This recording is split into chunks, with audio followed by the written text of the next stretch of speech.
So my recent tidy up of the yard, I've got some dross to get rid of that really isn't worth spending my time on. We've got the Renault Modus that we got off a subscriber on a 57 plate. Just never got around to doing a lot with it, and I just can't see myself doing it. With the jump pack, runs and drives okay, starts fine, probably tidy up all right, but just don't have time at the moment. We've got the part exchange Nissan Micra we took in, where I had to pull down the video because the lady got upset about me putting it up. She didn't like the comments that people were making about what the condition of her house might be if the condition of her car was like this, and I didn't want to upset her, so I pulled the video down for her. Can't say fair on that. Again, runs and drives is just a complete state, isn't it, with the rear seat seating up, and we did say to it it'd go to scrap, so that probably will go to scrap unless someone decides to bring it back to life. And the Mazda 3 that I got from the main dealers in part exchange, it needs quite a lot of that. I think it needs discs and pads, I think it needs suspension, and the engine's got a slightly uneven idle, but it does drive okay, so all three cars can be driven. Can't remember what the MOTs are on them. We're going to have some fun now, because what I've also done is I've put in the boot of them 5 spare batteries I've got and a catalytic converter. We're going to put the whole lot up on eBay, on Facebook for 700 quid for the 3 cars. 700 quid for the 3 cars with the batteries, with the catalytic converter. And let's see how much we get mucked around on offering 3 cars out for 700 quid. I'm going to say, obviously they can't be driven on the road. They're all going away as spares and repairs. They'll be sold as spares and repairs, and they'll all have to be transported away. They can't be driven on the road. They can test drive them here on our private land, but they can't go on the road. If you remember, that's the only way you can sell a car spares and repair. If you let someone drive on the road, you're saying it's roadworthy, therefore, if you're saying it's roadworthy, it becomes a normal retail sale and it falls under Consumer Act. If you say it's spares and repair, and you don't let them drive on the road and it has to be transported away, and you make them sign for that, they've got no comeback, because you basically said the car is for parts. That's the only way a dealer can sell a car without any comeback. So you have to say something even inherently that might be good, like the Modus. You have to say it's effectively scrap. That's the only way to protect yourself. So we'll do that. We'll list them up, and I guarantee you I will be mucked around. I will guarantee you, even though that is dirt cheap, I guarantee you will be mucked around. Being picked up my Corsa from Moores. This one was the one in the previous video having the head gasket done. So we've done head gasket, timing chain, oil and filters, new advisory free MOT. So the new owner's all set for another 70,000 miles. Should be, shouldn't they? That's how far it got before it did the head gasket on this one, 72,000 miles. So yeah, should be good for another 70,000 miles. Luckily the bodywork's good, so all we need to do now is clean it and put it up for sale. It should sell well, being I think it's a limited edition model with the black rims and the, what is that, black roof? I thought it was a pan roof from it. Interior's in good nick. It's a 5-door, which makes it an easier sell as well, and it's a 1.2, which is the engine everyone can afford to insure. So we should be good to go on that. Just hopefully get a bit of a break in the weather to give it a nice valet. So Nissan Note will prep for our customers. Just going to give it another clean before we tell them they can pick it up. We got the fresh rubber on the front and fresh lower arms either side. Those are the advisories on the MOT.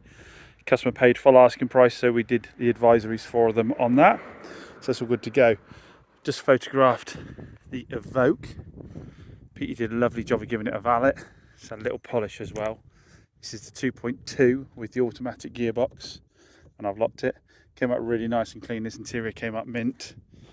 Proper good looking thing this. I shouldn't have thought we'll have too much of a problem shifting this. I wouldn't have thought. We sold our Skoda Yeti. That's gone off for a full set of tyres. We're doing all 4 tyres around them because they had some cracking, which, believe it or not, cracking on tyres is not a fail on them. It's an advisory because it is cosmetic. It doesn't actually, they don't lose air because of it, and doesn't really affect your handling that much, but it does indicate the rubber's a bit dried out. So I think that car had been sitting for a while due to someone giving up driving. So we're doing all new rubber on that, and then I think we're just going to change the badge out on it. The badge has gone a bit crusty. We'll change the badge out on it, and I think it's missing a cap on the rear wipeout, which we're doing as well.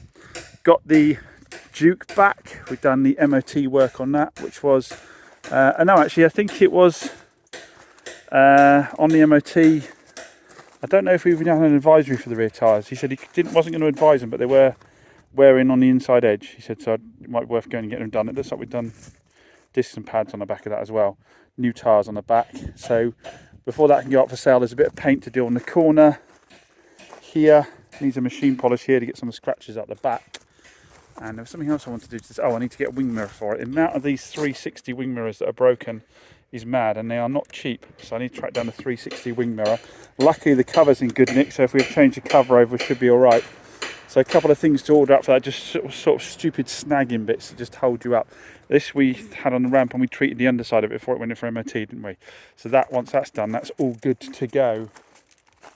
And then we've got a little corner full of stuff that all needs bits and bobs doing to it. So I'm going to have a Copart. I want to try something new. I'm going to send some cars to Copart. I don't have an account with BCA, only the auction houses sell off cars, but Copart, it's not, anyone can have an account with Copart. I'm going to also sell off the Range Rover, the L322, because I've got another Range Rover on the way. So that's been just sitting here in the corner. So I'll sell off that. I don't know if I'll Copart that. I might Facebook Marketplace that or something.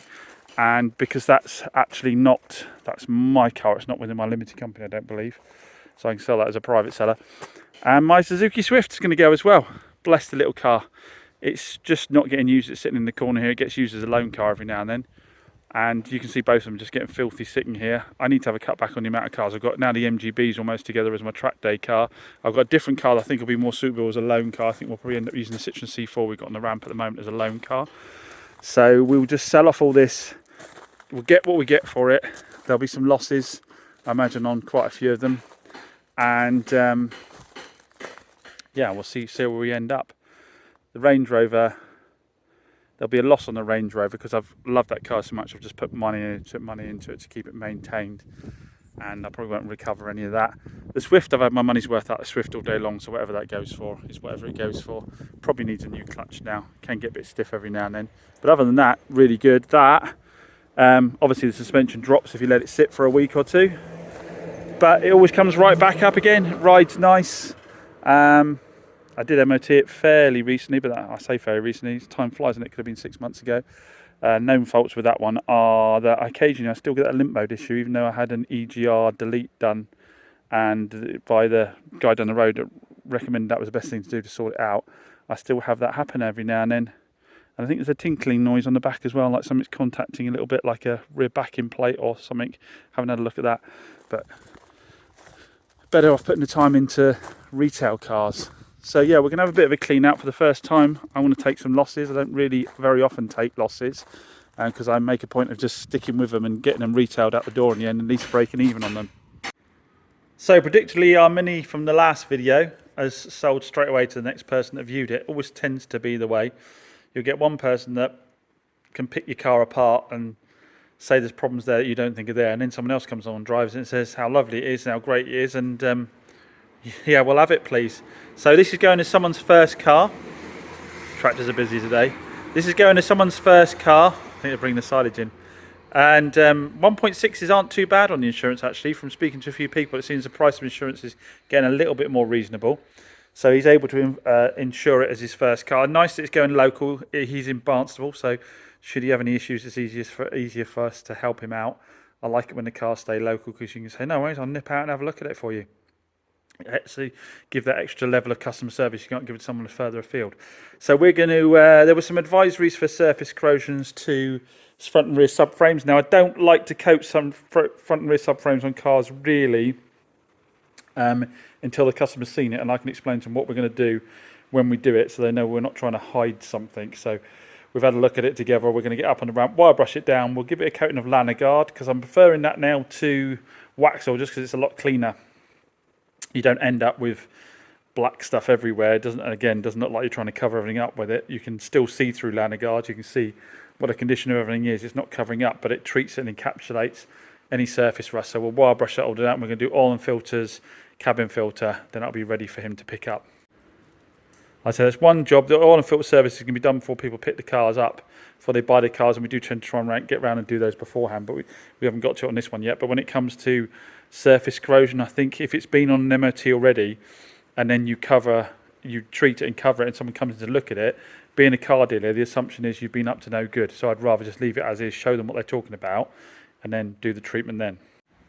Right, final job for the day is to drag out the 106 GTI. Yes, we've moved it from next door.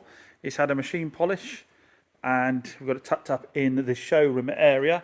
I need to pull it out now and do a little video for you guys to announce the release of the raffle. It's not live just yet. It should be in the next 24 hours.